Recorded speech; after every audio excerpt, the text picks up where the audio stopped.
Cerita diawali dengan memperlihatkan tokoh utama di film ini bernama Kim. Kini ia sedang dalam perjalanan pulang setelah selesai bekerja. Kim hanyalah seorang bapak-bapak biasa seperti pada umumnya. Di perjalanan, Kim bertemu seorang preman yang iseng melemparinya dengan puntung rokok. Tetapi Kim tidak mempedulikannya dan terus berjalan kaki. Sesampainya di depan rumah, Kim ditabrak oleh para preman tadi yang membuatnya terjatuh. Yang karena Kim tak ingin mempermasalahkan hal ini, ia hanya meminta maaf dan ingin segera pulang. Tetapi 이 죽고 싶나?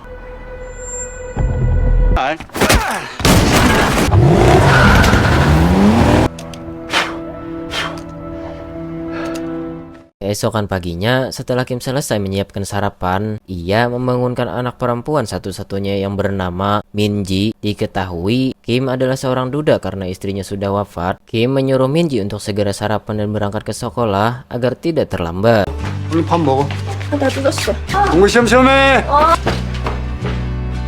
Di sekolah, Minji sering menjadi bahan bullying oleh anak orang kaya bernama Yeri, yang mana ayahnya adalah seorang bos besar yang cukup berpengaruh di kota ini. Di toilet, Minji kembali bertemu dengan Yeri dan gengnya. Minji kembali mendapat perlakuan tidak menyenangkan karena ia tak ingin mendapat masalah. Minji pun akhirnya memilih untuk diam.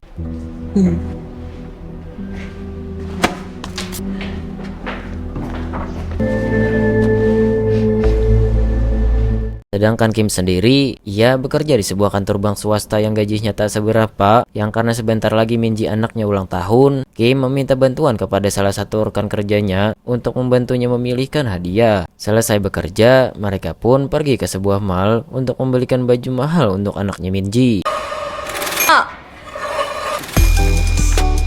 아마 눈빛부터 달라질걸요?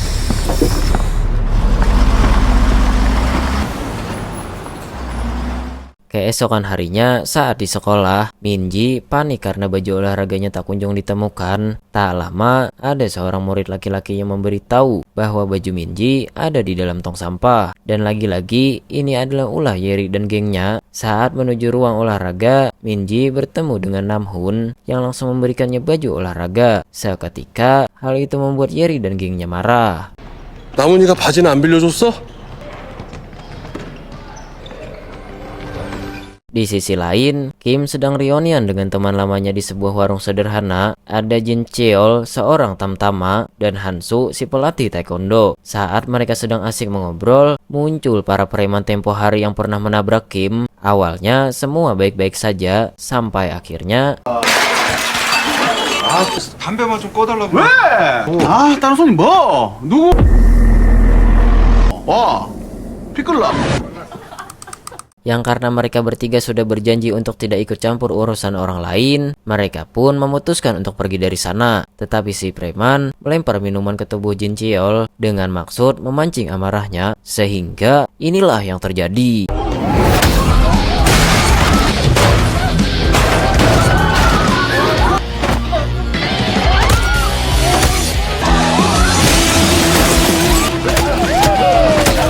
Di sekolah, Minji menemui Namhoon dengan maksud mengembalikan baju olahraga yang kemarin ia pinjamkan. Saat mereka mengobrol, Yeri dan gengnya melihat Minji berduaan. Tak lama, salah satu teman Yeri membawa Minji ke gudang, dan inilah yang mereka lakukan kepada Minji. 나도 너랑 엮이는 거 싫으니까.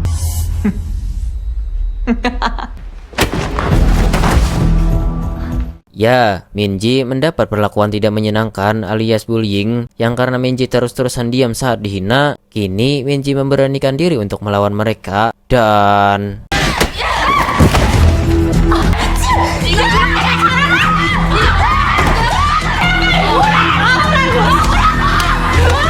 ya, karena perkelahian tadi, Kim dipanggil oleh pihak sekolah untuk datang. Di sisi lain, kita diperkenalkan dengan seorang bos besar yang mempunyai banyak kekuasaan dan dikenal sangat kejam. Kita panggil saja Ketua Ju. Ia adalah ayah dari Yeri yang juga dipanggil ke sekolah.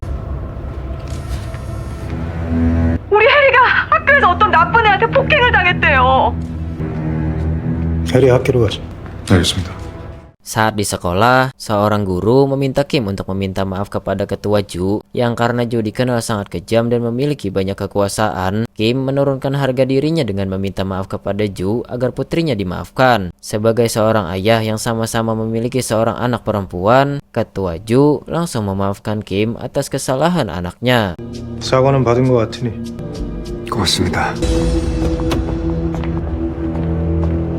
Karena kejadian tadi, Minji semakin marah kepada ayahnya karena dianggap tak bisa apa-apa dan tidak mempercayainya sebagai anak, yang akhirnya Minji memilih untuk tidak pulang ke rumah dan menginap di rumah temannya. 은지야. 우리 엄마 죽은 날이잖아. Saat di perjalanan, Minji mendapat SMS dari Namhoon yang memintanya untuk segera datang ke belakang sekolah. Tetapi 올 때까지 기다린다. keesokan paginya, Kim mendatangi sekolah Minji untuk menanyakan keberadaannya karena ia tak bisa dihubungi sampai sekarang. Di sana, Kim bertemu dengan Namhoon. Ia mengatakan jika Minji semalam pergi ke belakang sekolah. Kim pun dengan cepat pergi ke sana karena takut terjadi apa-apa kepada Minji. Sesampainya di sana, Kim melihat banyak sekali bekas darah ada di tanah dan menemukan ikat rambut milik Yeri. Sehingga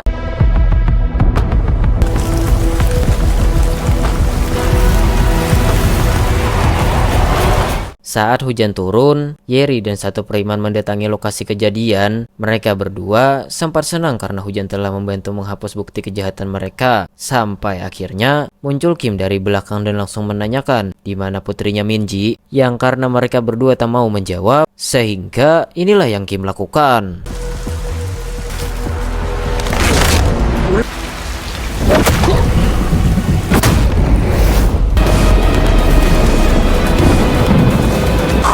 어딨어?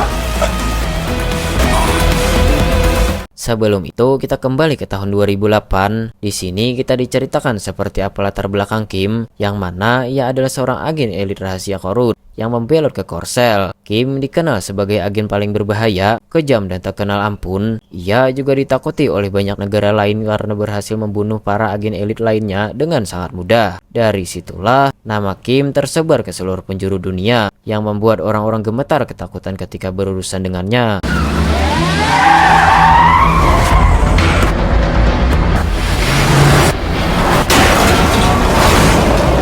넌 나하고 같이 여기서 죽는 게야.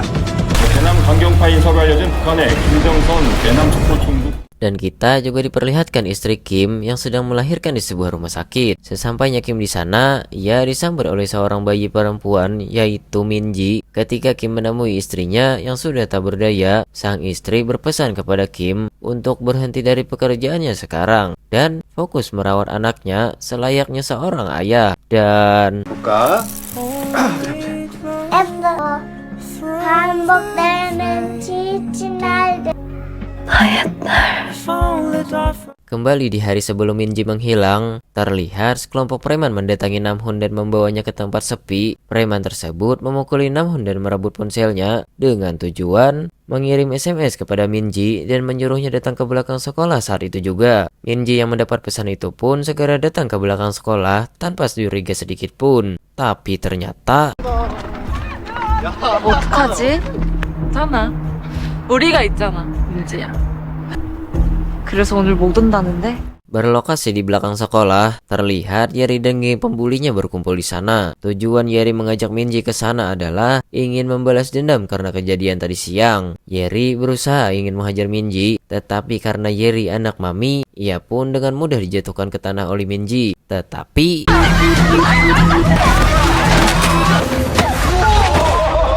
참 저급하게도 논다. ya, saat si preman tersebut menghajar Minji, Yeri pun seketika gelap mata dan memukul Minji dengan batu di kepala, sehingga 야, entah Minji sudah tewas atau belum, terlihat Yeri sangat ketakutan yang membuat wajahnya pucat. Sementara si preman menyita ponsel semua orang untuk jaga-jaga agar hal ini tidak tersebar kemana-mana. 걱정하지 마. Setelah kejadian tadi, si preman menghubungi salah satu rekannya bernama Min Cheol. Ia adalah seorang penagih hutang sekaligus menjual organ manusia. Min Cheol bekerja di bawah perlindungan geng gigi emas yang cukup terkenal di wilayah selatan. Yeri takut hal ini diketahui banyak orang, terutama ayahnya. Yeri pun berani membayar berapapun agar Min Cheol mau membantunya. 돈은 얼마든지 드릴 테니까 시체 처리 좀 해달라고요. 맞아. 형님, 안녕하십니까? Dan inilah sosok bos geng gigi emas setelah ia mendengar percakapan Min Cheol dengan rekannya yang menyebutkan tentang Juhak Construction alias bisnis milik ketua Ju. Si bos dengan sukarela akan membantunya membereskan masalah yang sedang ia hadapi. Tak hanya itu, si bos juga mengantar Yeri pulang ke rumah. Entah apa maksud dari semua ini.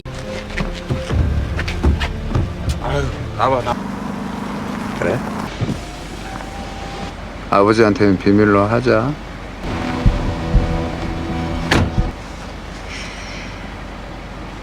Kembali kepada Kim, ia terlihat mengajar si preman sampai tak berkutik agar si preman mau memberitahu di mana putrinya sekarang. Akhirnya Kim mendapatkan satu nama, yaitu Min Cheol, yaitu rekan si preman tersebut.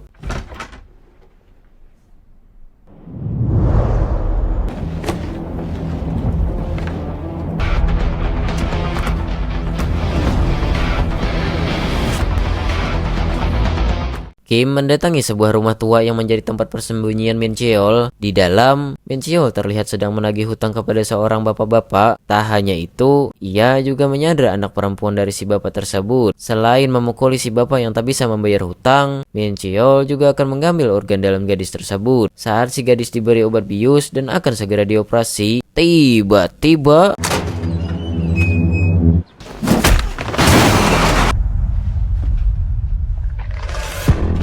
ya, Kim dengan santainya masuk ke dalam rumah. Di situ ia melihat seorang dokter yang akan mengoperasi seorang anak gadis, sehingga inilah yang ia lakukan.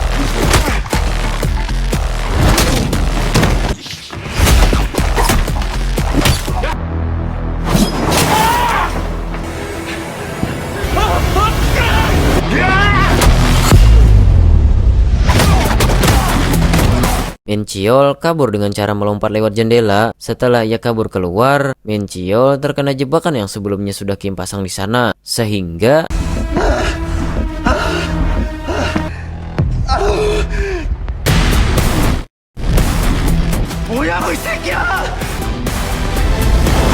saat ini, Jin Cheol dan Hanso masih dikurung di penjara gara-gara kejadian perkelahian kemarin. Selain itu, video Jin Cheol berkelahi kemarin menjadi viral di media sosial. Dan hal itu mengundang perhatian para intelijen Korea Selatan dan juga Korea Utara. Yang mana di video tersebut terdapat Kim yang sekarang menjadi buronan nomor 1 yang paling dicari karena dianggap sangatlah berbahaya. 1급 수배자가 포착됐습니다.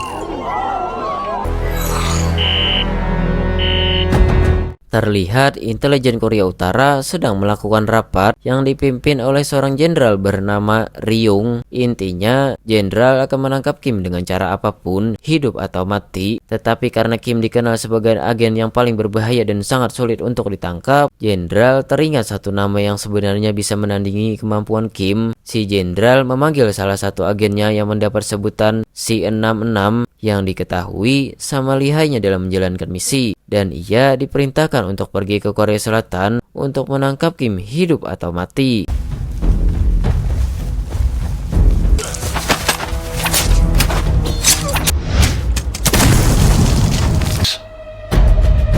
가짜 육육김 모가지를 따가지고 오라. Kembali kepada Kim, terlihat ia sedang menginterogasi Min Cheol dengan cara menyiksanya. Setelah melakukan berbagai metode interogasi agar Min Cheol mau memberitahu di mana putrinya dan siapa saja yang terlibat, tetapi karena Min Cheol bersikeras tidak mau memberitahu, sehingga inilah yang Kim lakukan.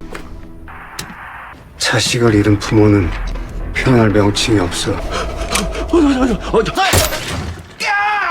Tak lama, ada seseorang yang mengirim SMS kepada Min Cheol yang tiada lain adalah geng gigi emas. Setelah Kim membaca pesan tersebut, ia langsung menelponnya. Si bos yang mengira itu adalah pihak kepolisian pun langsung memblokir nomor tersebut. Dan 그 여자의 시체는 처리했다.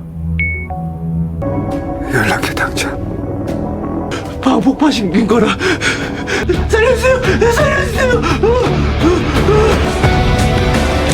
Terlihat agen rahasia Korea Utara atau Si-66 sudah sampai di Korea Selatan dengan cara menyeberangi lautan menggunakan perahu karet, dan sesampainya di daratan, Si-66 langsung menemui salah satu agen lain yang sudah lama berada di sana. Di mobil, si agen memberikan informasi di mana Jin Cheol berada sekarang. Tanpa buang waktu, Si-66 segera pergi ke penjara sesuai informasi dari si agen.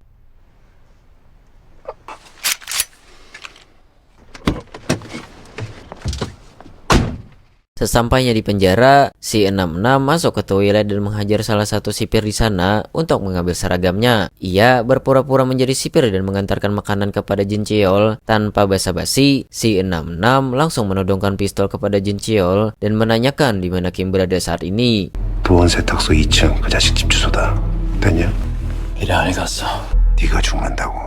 Setelah mendapatkan alamat Kim, ia pun segera pergi dari sana. Sementara Jin Cheol sendiri, ia memukul salah satu tahanan di sana agar seolah-olah ia lagi kesakitan. Saat sipir mencoba menolongnya, Jin Cheol pun segera kabur dari sana.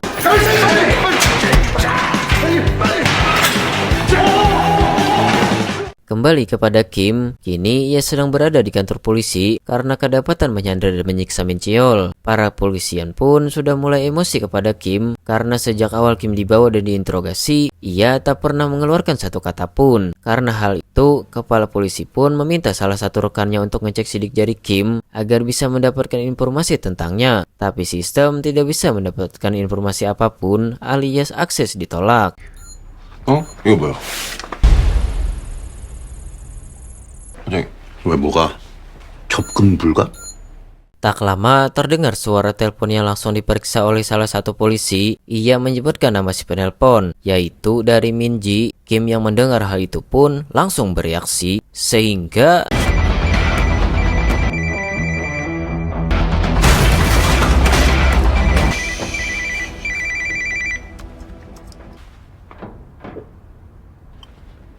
여보세요.